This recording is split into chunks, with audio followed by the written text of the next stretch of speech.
2세기가 이루어지자, 2세기면 어느 정도예요? 100년 이후부터를 2세기라고 봅니다. 교회는 근본적으로 변화를 갖기 시작을 합니다. 이 변화는 긍정적인 면도 있고 부정적인 면도 있었습니다. 그 전까지, 즉 100년 이후에는 예수님을 따라다녔던 사도들은 거의 다 순교하거나 죽거나 그랬습니다. 사도 요한만 그나마 오래 살다가 계시록을 쓰고도 그 사람도 100년을 넘기지 못했습니다. 전설에 하면 요한은 그래도 한 90세까지는 살았을 것이다 그렇게 말은 하지만, 아무튼 100년 이후에서는 사도들은 다 순교당하거나 죽거나 다 그랬습니다. 대부분이 다 거의 순교를 당했습니다. 그러다 보니까 예수님의 직접 제자였던 사도들이 다 세상을 떠나자 이제 그들이 중심이 돼가지고 교회가 형성되고서 진리가 계속 이어져 왔는데, 이 사도들이 다 세상을 등지자 이제 교회 안에는 그들의 말씀 붙들고 교회를 지키고자 하는 사람들이 있는가 보면은, 또 교회 안에서는 또 아니다, 이제는 우리가 시대가 달라졌으니까 그때 사도들만 그런 게 아니라 우리가 지금 생각해도 다른 생각을 할 수 있다, 이런 얘기들이 많이 나왔습니다. 대표적인 예로 된 교회가 바로 갈라디아 교회들입니다.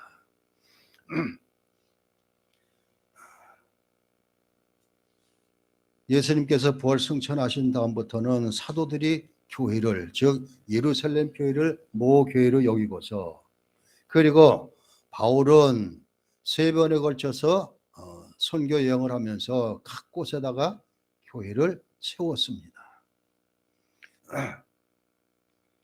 자, 이들이 살아있을 때는 다 다른 게 없었습니다. 복음이 무엇인가를 그대로 잘 전했는데, 복음은 다른 것이 아니라 하나님의 아들인 예수 그리스도가 우리의 죄 때문에 이 땅에 오셨고, 이걸 성육신이라고 그러는데, 오셨고 하나님께서는 그 아들에게 우리들의 죄를 다 담당하시고 십자가에 죽게 하셨다. 그래서 우리 죄 때문에 예수 그리스도가 십자가 죽으셨습니다. 이게 복음의 첫째입니다.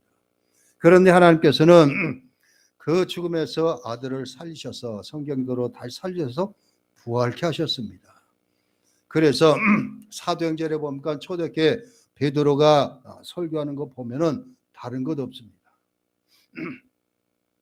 십자가 죽음과 부활만 전합니다. 그자 유대 당국에서는 뭐라 그래요? 잡아놓고서, 야, 너희 선생이 십자가 죽은 건 그건 전해도 좋다, 그렇지만 부활만은 전하지 말라 그랬어요. 베드로는 내가 보고 들은 것 전하지 않을 수 없다. 내가 사람을 좋게 하랴 하나님을 좋게 하랴, 거절합니다. 자, 이게 복음입니다. 그런데 이 사도들이 죽고 난 다음부터는 복음이 자꾸 변질되기 시작을 합니다. 그래서 이상스러운 소리들이 나옵니다. 그것만 갖고 우리가 구원받을 수 있어? 우리가 한 것 아무것도 없이 그냥 선물로 그냥 무조건 받았어? 이게 자꾸 희석되고서 다른 얘기가 나오고 있습니다. 이 사도들 다음에 사도로부터 배웠던 사람들을 우리는 교회에서 속사도 그렇게 얘기를 합니다. 그리고 속사도적 교부 이렇게 얘기를 하고, 대부분 다 교부라고 그럽니다. 자, 교회에서 거짓 복음이 증거되고 엉뚱한 소리들이 자꾸 일어나기 시작합니다. 그 첫 번째가 바로 에비언주의라는 것이 시작되기 시작합니다. 100년 이후에. 에비언주의는, 에비언파는 뭔가 하면 철저한 유대주의 율법주의자들입니다. 갈라디아에서 나오는 그 모든 것, 다른 복음이 다 이들을 향한 것입니다. 이 율법주의자들은, 유대주의자들은 하나님의 율법을 지켜야 되고 할례를 받아야 구원받는다, 이렇게 가르치기 시작합니다. 자, 이렇게 시작한 교회 안에서의 이런 것들이 그 다음에 지난 시간도 했지만 영주주의라는 것이 꽃을 피워가지고 이들은 영주주의자들은 우리에게는 영적인 지혜를 가져야 구원받는다. 그러면서 영혼은 선하고 육신은 악하다. 이렇게 말해주고 있습니다. 그러면서 영혼이 선하면 그걸로 끝난다. 육신은 어떻게 돼도 괜찮다. 오늘날 구원파들이 하는 거 똑같은 소리를 처음부터 시작을 했습니다. 자, 그런 다음에 지난 시간에 배웠듯이 말시온, 마르키온이라는 사람이 나와가지고 그에게 하나님은 악한 하나님이다. 늘 진노하시고 벌 주는 하나님. 그런 하나님은 믿을 수가 없다. 그렇지만 신약의 예수는 선한 하나님이다. 하나님을 둘로 나눴습니다. 그러면서 말시온은 성경도 다 인정하지는 않고 누가복음하고 바울 서신 중에서도 10가지만 이게 진짜 성경이다. 이렇게 가르쳤습니다. 그런 다음에 지난 시간에 배웠던 몬타누스 주교가 나옵니다. 또 이들은 철저히 금욕주의고 신비적인 체험을 좋아하는 사람들입니다. 자, 이런 것들이 교회에 들어와서 막 어지럽히기 시작을 합니다. 그러자 교회 안에서는 즉 교부들을 통해 가지고 이것들을 어떻게 대적할까? 사도들의 전통이 그대로 교회로 이어져 왔는데 뭘 하면은 사도들의 전통이 교회는 그대로 이어질까? 그걸 깊이 생각하기 시작했습니다. 그래서 세 가지를 결론을 짓습니다. 첫째가 목회자의 권위. 즉 제대로 된 복음을 가진 그 목회자를 세워가지고 그 사도의 전통을 그대로 이어져 오는 것. 그렇기 때문에 사도의 전통은 다 권위 가운데 전통이 세워졌는데 목회자들은 예수님 직접 본 사람도 없고 사도들한테 배운 것도 없고 이러니까 그들에게 권위가 주어져야지 전통이 이어진다. 이런 생각이 하나 있고 두 번째는 성경이 온전히 인정하는 것입니다. 성경이 어떻게 될 것인가? 그때 당시만 해도 성경이 신약 성경 27권이 제대로 이루어지지 않았습니다. 그냥 복음만 돌아다니고 서시서만 돌아다니고 이랬습니다. 그러한 가운데 말시온처럼 누가복음하고 바울 서신 10개만 나는 인정한다. 이런 사람들이 나오고 그러니까 성경에 대해서도 자꾸 딴 생각이 나온 거예요. 딴 말이. 그러니까 성경도 제대로 확정해가지고 정경화를 해야 되겠다. 그래야지 이게 사회 전통으로 이어진다. 그 다음에 마지막 세 번째가 이제는 신조, 신경을 만들어야 되겠다. 우리가 믿는 것이 무엇인가를 제대로 알게 하기 위해서 신조, 신경을 만들어야겠다. 그러면서 최초로 교회에서 사용된 것이 사도신경입니다. 오늘은 사도신경을 지나서 니케아 회의에서 완전히 결정된 니케아 신경을 한번 살펴볼 것입니다. 자, 아무튼 이렇게 되고 있습니다. 그래서 우리가 첫째, 여러분 9장, 교재의 9장, 교재 다 갖고 계셔요? 사도의 전통 9장 그려놓고서 세 가지를 제가 적어놨습니다. 목회자의 권위,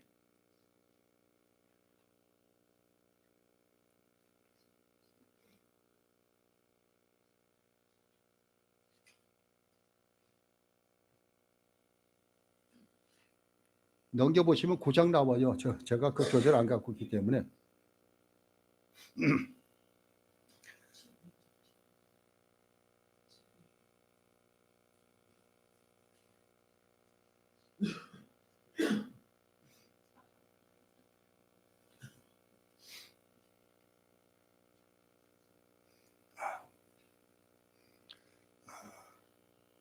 (100년이) 지난 다음부터 교회 안에서는 감독이라는 직제가 생겨나기 시작을 했습니다. 그래서 교회마다 일반적인 직책, 이것 감독이라는 것은 목회자나 똑같은 것입니다.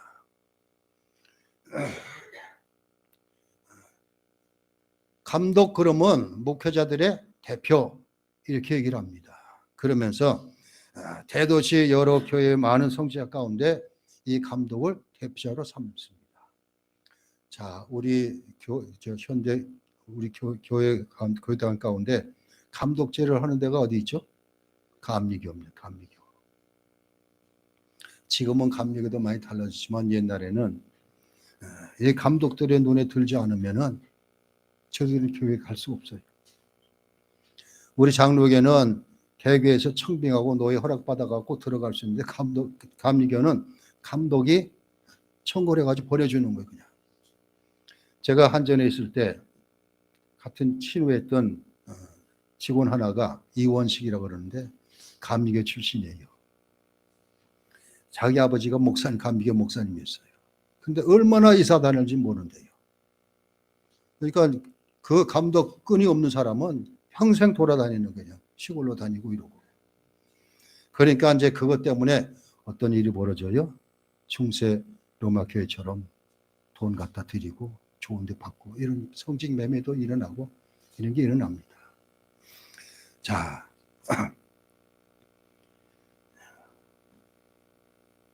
그래서 이들은 하나님 말씀을 진리를 제대로 가르치고 그리고 행정력을 갖추기도 하고 이런 역할을 하는 것으로 계속 이어져 왔습니다. 그러면서 교회가 하는 일, 주님께서는 하신 일 세 가지를 하셨잖아요. 가르치시고 그리고 전파하시고 치료하시는 일, 이 세 사역을 했습니다. 그 다음에 이제 요즘은 현대는 이제 구제하는 일, 뭐 이렇게까지 네 가지를 얘기를 하더라고요. 그렇지만 예수님께서 말씀하신 것은 가르치시고 전파하시고 치료하는 이 사역을 합니다. 그래서 교회를 통해서 이런 일들을 행하기 시작했습니다. 그래서 구제하고 그리고 훈련하고 가르치는 일, 그리고 권징, 잘못했을 때 따끔하게 벌 주는 일, 이런 것까지 다 교회가 하기 시작했습니다. 이게 다 성경에 나오는 것이기 때문에. 자, 이러기 때문에 교회는 그 사이에 64년부터 박해가 시작됐잖아요. 네로 황제 때부터 시작했으니까 그때는 두 가지. 밖에서는 나라를 통해 가지고 박해받는 것이 교회를 공격했다면 안에서는 엉뚱한 소리 하는 사람들, 이런 사람이 자꾸 다른 복음을 전하는 것 때문에 어지럽고 있었는데, 그래서 이런 시대 때 목회자로 세워진 것은 그 권위를 인정할 수뿐이 없습니다. 즉 나라를 통해서 박해받을 때 목회자가 아주 중심을 잡고서 제대로 있어야 되고, 그리고 이단 사설들이 돌아다닐 때 하나님 말씀 붙들고 제대로 가르쳐야 되고, 그렇기 때문에 목회자는 사도의 전통에 따라서 사도와 복음과는 권위를 주어질 수뿐이 없습니다. 자, 오늘날에도 목회자 목사가 그런 권위가 있어야 되는데 참 안타까운 노릇이에요. 우리 교단이든 어디든 목회자가 인정받기는커녕 다 손가락질 당하고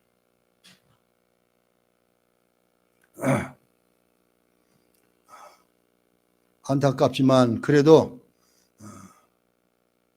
왜 개혁자들이 초대교회로 돌아가자, 성경으로 돌아가자 한 것이 바로 무슨 까닭인가? 그것 때문에 그래요.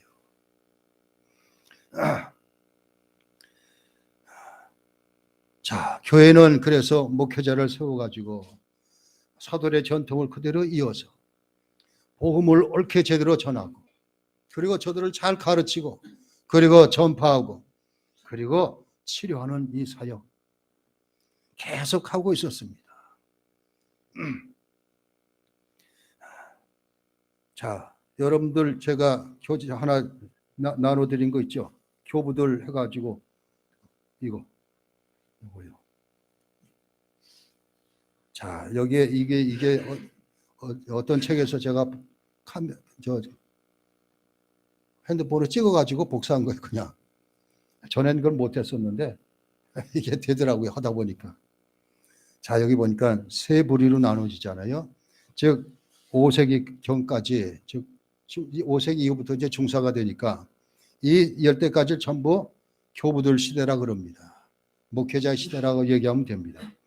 첫 번째 칸을 보니까 1, 2세기 속사도 또는 사도적 교부들 그러면서 클레멘트 1서신, 클레멘트라는 사람이 1서신을 썼는데 그건 고린도 전서를 한 것이고, 디다케 서신은 최초의 교리문답서, 에르마의 목자는 묵시, 이그나티우스 서신은 교회 정치,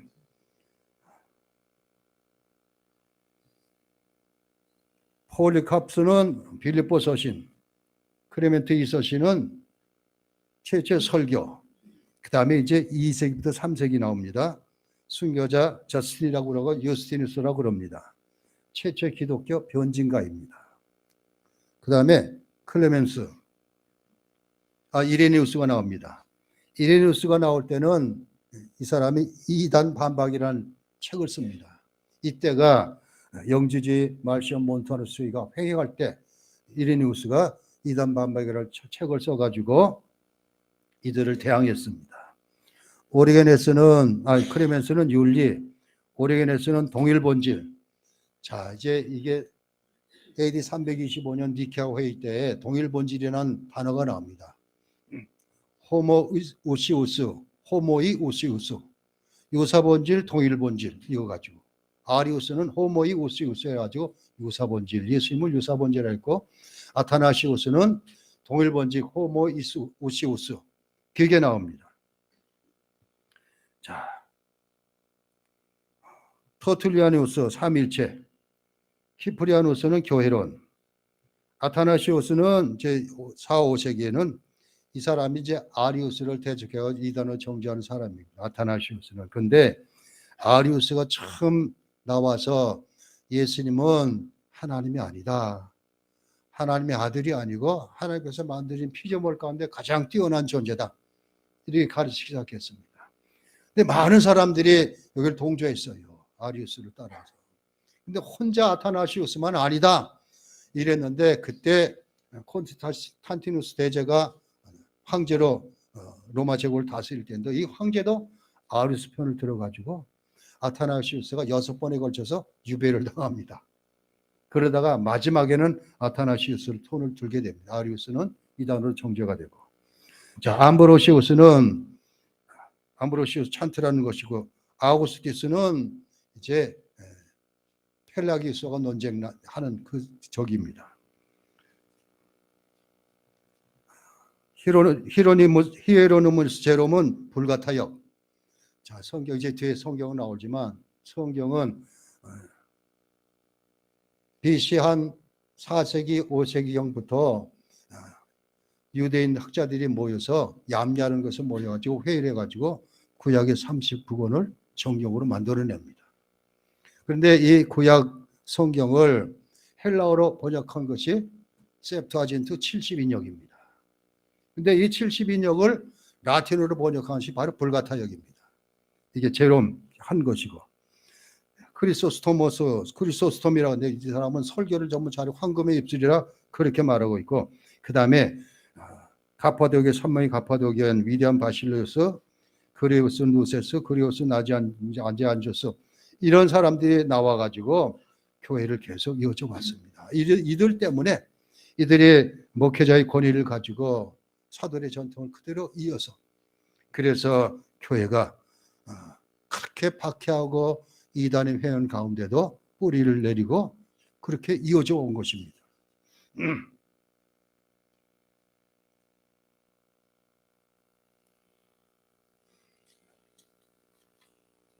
자,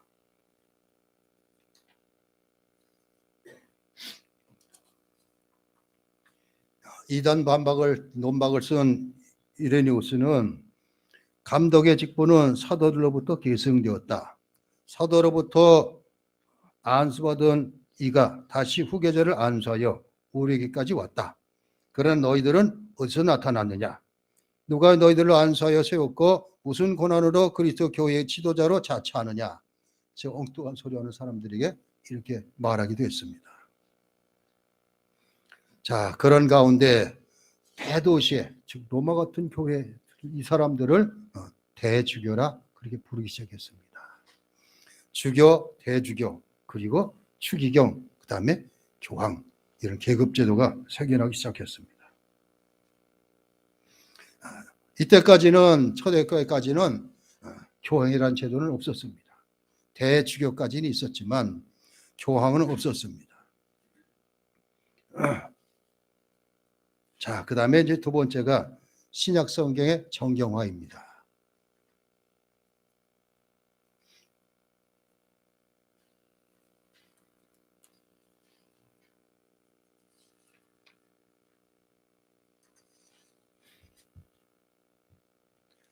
아까도 처음 말씀드렸죠. 신약 성경은 27권이 완전히 이루어지지 않고 그래서 여러 가지 이렇게 돌아다니고 있었습니다.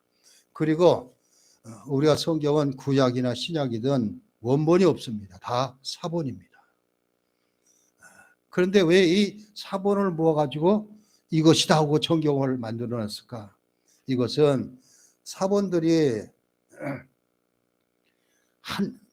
마태복음의 사본들이 한 번가 있는 게 아니라 여러 가지가 있는데 그걸 다 종합해가지고 만들어내는 것이 이게 이렇게 하면은 마태복음 여기서부터 여기까지 되겠다. 이렇게 해서 회의에 걸쳐서 계속 결정된 것입니다.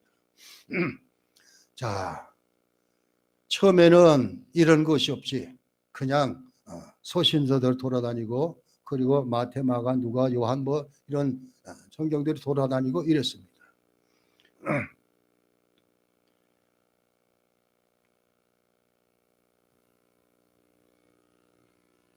목회자가 세워져서 성경을 가르치고 전파하고 이런 일을 행했지만 그러나 자꾸 이단들이 들어서 가지고 어지럽히니까는 저는 아까도 말씀드린 말시온 같은 사람은 누가복음하고 바울서신 10개만 주장을 하고 나머지는 성경이 아니다. 이렇게 주장하는 사람이 많으니까 그래서 신약 성경도 구약이 39권으로 정경화되어 있으니까 신약도 정경화를 시켜가지고 이것이 사도의 전통이 이어진 책이다. 그렇기 때문에 신약 성경을 정경하기 위해서는 첫 번째 제일 주장하는 것이 사도권입니다.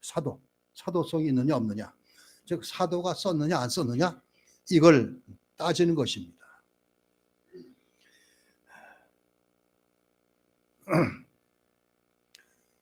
시편 19편은 구약 성경을 전체를 얘기합니다. 율법 이렇게 얘기하면서. 그렇지만 신약에 와서는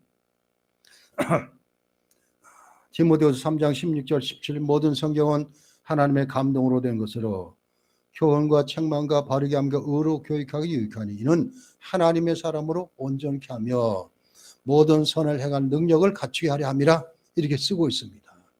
자, 그래서 이제 신약 이 정경을 화해시켜야 되는데 그래서 많은 목회자들이 모여서 회의하고 그렇게 하고 있습니다.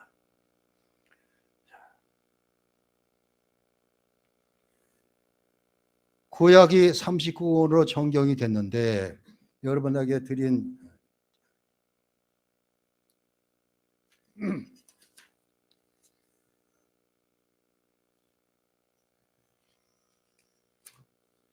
외경에 대해서 제가 한번 이렇게 드린 것이 있을 것 같습니다.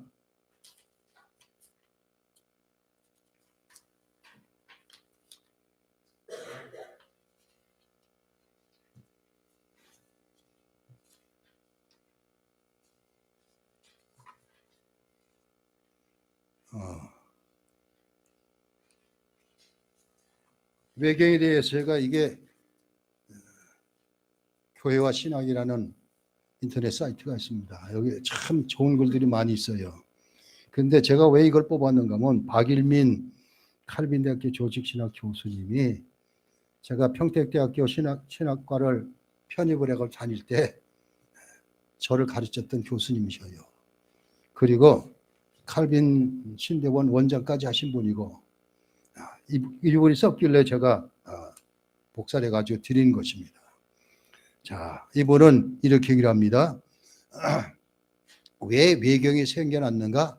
이것은 제롬이 헬라어 성경 70인역을 번역하면서 그 70인역에도 외경이 들어가 있었어요. 근데 그 제롬도 불같아요. 그걸 번역하면서 외경을 집어넣습니다. 그래서 외경, 위경, 가경 이렇게 얘기를 하는데, 자, 그래서 이분은 이렇게 합니다. 천주교 성경에는 15개의 외경이 들어가 있다. 이렇게 얘기를 하고 있습니다. 그래서 외경이 도대체 무엇인가 한번 쭉 보시면 되겠습니다. 자, 그런데 교회를 정경화 시킬 때 그때 많은 자료들이 모아지고 이랬는데 여기서도 이상한 것들이 나오기 시작합니다. 대부분 나중에 밝혀졌지만 1945년인가요? 나그 한마디 문서가 발병이 됐는데 이집트에서 그때 이게 대부분 다 영지지 문서라 그래요. 그런데 여기 보면 도마복음이라는 것이 있습니다. 유다복음도 있습니다. 우리는 가론 유다는 치지 않는데 영지지에는 뭐 거기도 유다를 쓰고 있습니다. 자, 그런 것들이 막 같이 섞여져 있으니까 다 이런 것을 취합해 놓고, 그리고 왜 우리 개신교에서는 구약의 외경을 인정을 안 하는가? 현재 유대인들도 외경은 정경으로 인정을 하지 않고 있습니다. 그리고 저들은 외경도 사용하지 않습니다. 반면 왜 로마 캐토릭에서 외경을 집어넣었을까? 이것은 성경은 알지만 그래도 읽어보면 유익하겠다. 그래서 집어넣었다 그래요.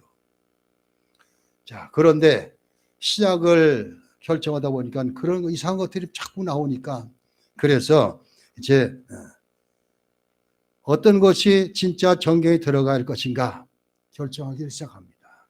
그 중에 첫 번째로 제가 꼽는 것이 뭐라 그랬죠? 사도서입니다. 사도서. 사도가 쓴 것이냐. 자, 그러면 그때 결정할 때 많은 논란이 나왔습니다. 마태, 마가, 누가? 마가, 누가는 사도일까요? 마가, 누가는 전부 다 베드로를 따라다녔던 사람들입니다. 그런데 베드로의 따라다녔지만 그래도 저들이 보고 들은 것을 다 기록해 놓은 것이 복음입니다.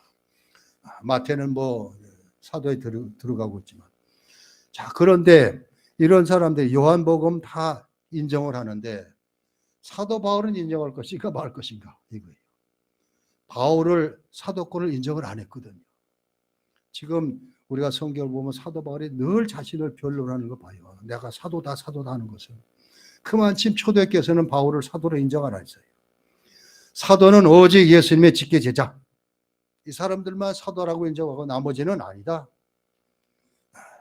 많은 논란이 있었습니다. 그렇지만 성경에 자꾸 취합되면서 신약성경 거의 절반을 13권이나 바울 서신이 나오잖아요. 그러니까 하나씩 집어넣기 시작했습니다. 그래서 바울도 사도라고 인정을 해서 그렇게 해서 성경이 만들어집니다. 여러 가지 얘기가 나오고 있었지만 그래도 그래서 이제 회의 거듭해가지고 397년 AD 칼타고에서 종교회의를 해가지고 27권을 정경으로 공인을 합니다. 종교회의에서. 그래서 27권이 정경으로 딱 됐습니다. 자, 그 다음에 마지막 세 번째 사도의 전통을 제대로 이으려면 뭐가 있습니까? 사도신경입니다. 자, 여러분 잘 아시듯이 사도신경은 어디서 유래했는가? 마태복음 16장 16절. 주는 그리스도시요 살아계신 하나님의 아들이십니다. 거기다가 요한복음 20장 28절에 도마가 나의 주 나의 하나님이십니다. 이 고백, 이걸 토대로 해가지고 우리가 뭘 도대체 믿어야 될 것인가? 확실히 그래서 이것을 통해 가지고 늘 외워서 그리고 낭독을 하고 이러면서 신약을 지켜야 될 필요가 있다. 이래서 사도신경을 공적으로 인정을 합니다. 자, 사도신경은 거의 다 역사가들 보면은 200년대 300년 사이에는 다 교회에서 사용하고 있었다. 이렇게 얘기를 하고 있습니다. 그러면서 어떻게 얘기를 하는가? 다 전설이라고 그렇게 얘기하는데 사도들이 한마디 한마디 한 것이 다 모여서 12사도가 한마디 한 것이 모여서 사도신경이 됐다. 그렇지만 이건 확실한 걸 모릅니다. 자,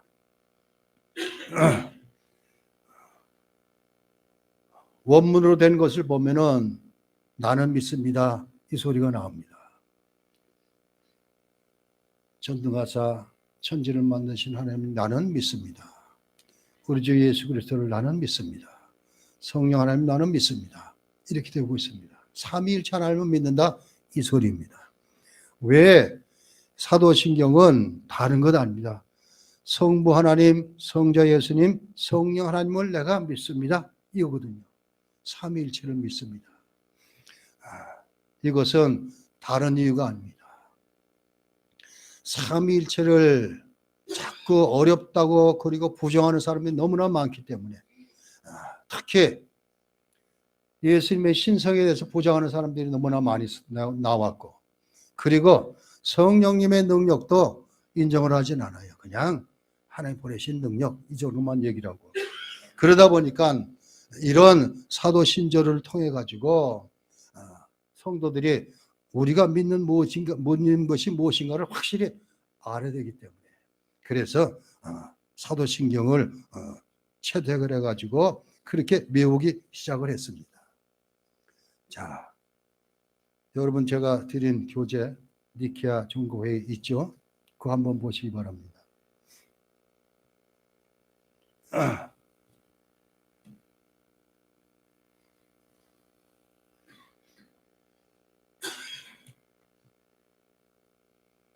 니케아 종교회의는 아리우스라는 사람이 일어나가지고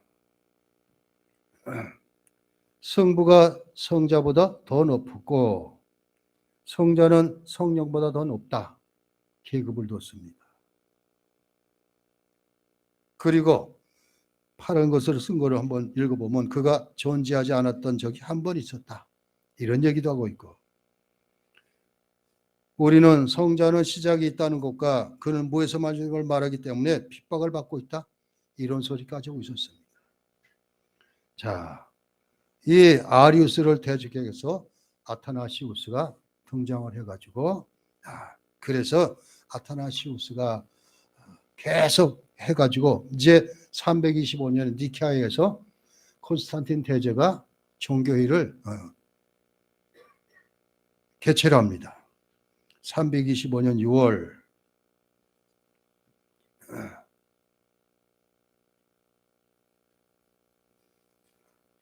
여기 보니까 318명이 모였었다 이렇게도 적고 있습니다.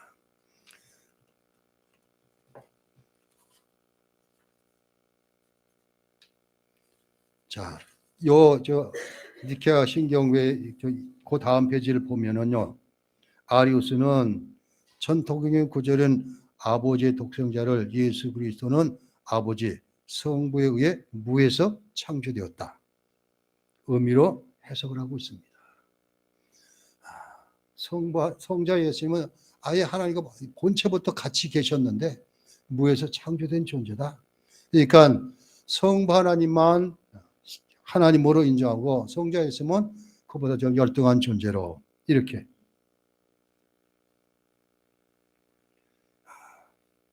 여기서 나오죠. 이제 동일본질, 유사본질. 아리우스는 유사본질, 즉 성자 예수는 하나님과 똑같은 본질이 아니라 비슷한 것이다. 이렇게 얘기를 했어. 호모이 우시우스.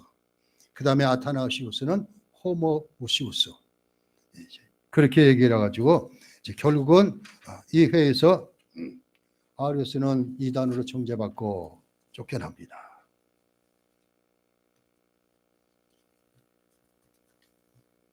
그래서 이 니케아 종교에서는 제일 우리가 핵심되는 것은 동일 본질이라는 것입니다. 동일 본질을 채택했다 이것입니다. 자, 그 다음에 이제 마지막 페이지에 있는 니케아 신경을 한번 같이 읽어보겠습니다. 파란 색으로 제가 인쇄했죠. 니케아 신경. 자, 우리는 같이 읽습니다. 우리는 전능자이시며 하늘과 땅, 곧 보이는 것과 보이지 않는 모든 것의 창조주이신 유일하신 하나님 아버지를 믿노라. 또한 유일하신 주이시며 하나님의 아들이신 독생자 예수 그리스도를 믿노라.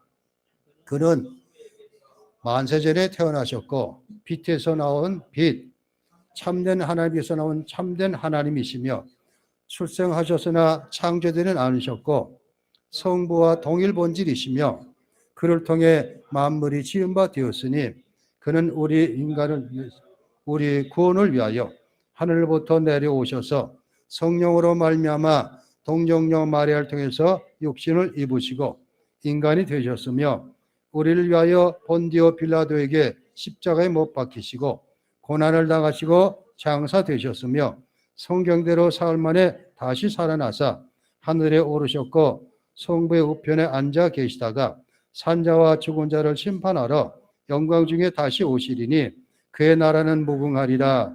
또한 주이시며 생명을 주시는 분이신 성령을 믿노니 성부와 성자에게서 나오신 자로 성부 성자와 함께 경배와 영광을 받으실 분이며 성부하신 분이다. 또한 우리는 사도적인 교회를 믿으며 죄사함을 위한 한 번의 세례를 인정하며 죽은 자들의 부활과 장차올 영원한 생명을 대망하노라. 이것입니다. 우리가 사도신경을 고백을 할 때 공교회 이걸 합니다. 공회 이거 나옵니다. 이게 카톨릭 처치라는 소리인데 그렇기 때문에 이걸 그대로 공회라 해야 될 것이냐? 그런데 여기서는 아주 자세히 해놨습니다. 거룩하고 보편적이고 사도적인 교회. 교회는 바로 이것이다. 이렇게 말해주고 있습니다. 그러니까 우리가 늘 고백하고 있는 사도신경보다는 니케아 신경이 더 자세하다 하는 걸 알습니다. 하나님에 대해서도 예수님에 대해서 성령에 대해서도 교회에 대해서도 그렇게 말하고 있습니다. 이거를 제가 저 전주에 있는 우리 후배 목사님이 한번 초청을 해가지고 가가지고 요걸 나눠주고 이걸로 설교를 했어요.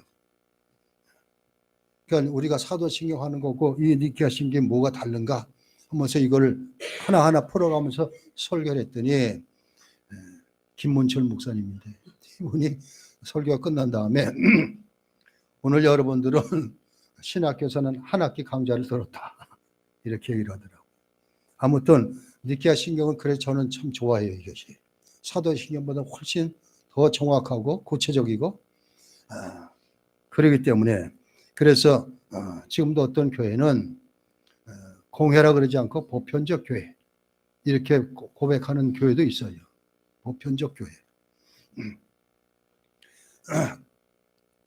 공회는 캐톨릭 처치지만 보편적 교회는 유니버설 처치 이렇게 해가지고 그렇게 하는 곳이 있습니다. 자, 아무튼 교회설을 하다 보면은 이제 앞으로도 많이 나올 것이 많은 사람들이 나오고 그래서 제가 교회에서 하면서 어떻게 들어야 한다고요? 옛날 얘기처럼 들으십시오. 그렇게 말씀을 드렸습니다. 앞으로는 그것이 더 나오고 이것을 이제 먼저 있던 교회에서 작성을 해놓고서는 다를 못했습니다. 한 중간 정도 하다가 못하고 말았는데 이제 제가 여기서 겨저교에서 교회를 하다 보니까 이거가 좀 부족해요. 그래서 책을 여러 권을 샀습니다. 초대교회에 대해서 라은성 교수가 이것이 진리의 보고다. 초대교회. 그 다음에 두 번째 거짓된 진리 뭐 이러면서 중세교회를 쓴 책이 있습니다. 라은성 교수. 그 다음에 종교의 개설을 쓰고 그 후부터 현대까지 이렇게 교회사를 쓴 거 있는데 그 책을 자꾸 보충해가지고 그래서 여러분들이 전하라고 그럽니다. 자, 그런 줄 아시고 교회사는 하나님께서 주님을 통해서 세우신 교회를 어떻게 지켜주시고 보호하시는가 이걸 알 수가 있습니다. 자, 참 이상해요. 저는 평신도 때 그랬어요.